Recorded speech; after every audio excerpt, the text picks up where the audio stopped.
Good morning mga suki. Ayun nga, kahit wala akong tindahan dito sa Japan, tatawagin ko pa rin kayong suki. Sa punto na yan, naghihilamos na nga po ako. Tapos, naglagay na rin po ako niya ng sunscreen para sa aking mukha. Alam niyo ba, yung sunscreen ko na huli, halos isang taon nang inabot nun bago maubos. Siyempre, simot talaga yun. Sayang kasi. Mahal din yung sunscreen, ha. Pero dahil hindi ko naman siya mabilis na ubos, para sa akin, sulit naman siya. Pangmukha lang naman. Pero minsan talaga sinasali ko na yung kamay. Sa punto na yan, kumuha na natin po ako ng prutas. Light breakfast lang kasi nga po magja-jogging nga po tayo.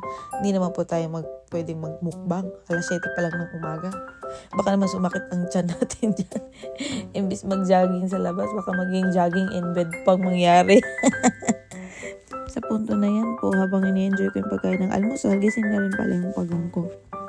Nakakatuwa rin yung pagong na yan. Nagbibigay din ng saya sa akin. Pag-gising mo tuwing umaga, may kumakaluskos na kala mo aso. Sarap lang sa feeling na meron kang makakausap tuwing umaga. Yung babatiin mo lang, "Hello Yoshi, good morning."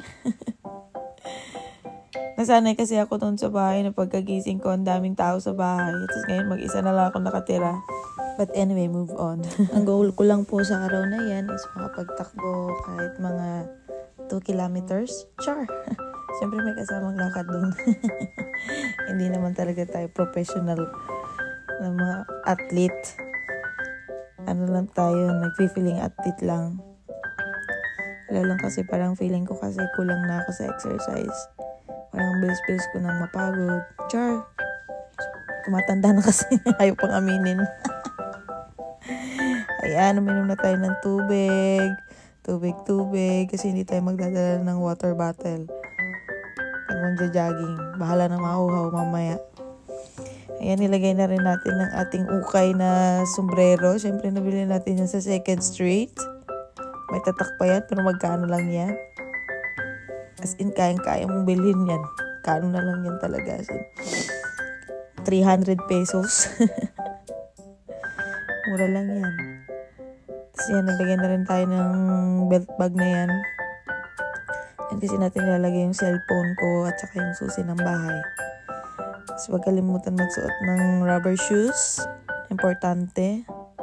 Nagkasilbi din yung sapatos na yan. Akala ko hindi na magagamit eh. Akala ko ma-stuck na siya. At ayan na nga po ang aking ruta. Ang aking favorite na Yamatogawa River. Sobrang gandang-ganda ako sa view dyan, guys. As in, lalo na pag sunrise, sunset. Yan yung kung saan kami naglalagay ng tent. Yung view na yan. Galing nga po sa pag-ulan yan, kaya medyo mabasa-basa pa yung daanan. Siyempre easy, ano lang tayo dyan. Easy jog lang. Pa-cellphone. Tapos mamaya hinto naman kasi ayusin na naman yung cellphone, ipapasok na naman sa sa bag. Ayan, share ko lang din yung konting view. Ayan, ang ganda talaga niya, yung kuba. Kasi yan yung mga makikita mo, pure nature lang. Ang ganda makita ng mga bulaklak, ng mga butterflies. Ayan na nga, sa punto na yan, nakarating na ako ng bahay. By the way, ginamit ko po yung Strava na app. So, nakalagay na naka 6 kilometers po ako. Pero siguro 6 kilometers na yun. Yung 2 kilometers to nilakad ko lang. Jogging, lakad, jogging. Ganun yung niya. Pacing natin dyan. At least, I did something productive. Tapos yan, nag-stretching. Kasi baka pag hindi ko ginawa yan, sumakit naman ang katawan ko instead na maging active ako. Yung pasok ko kasi niya 9:30 in the morning. So nakauwi ako ng bahay ng mga 8:30. Mga ganong oras. So yan, konting stretching. Char lang. Iyaya ko kasi yung kaibigan ko, kaya lang pinipili niya kasi yung pagtulog. Hindi ko na siya babanggitin kasi mapapanood naman niya tong video na to. Baka naman, housemate. Ay, nako. Ayan, oh. Makarate-karate pa. Oh.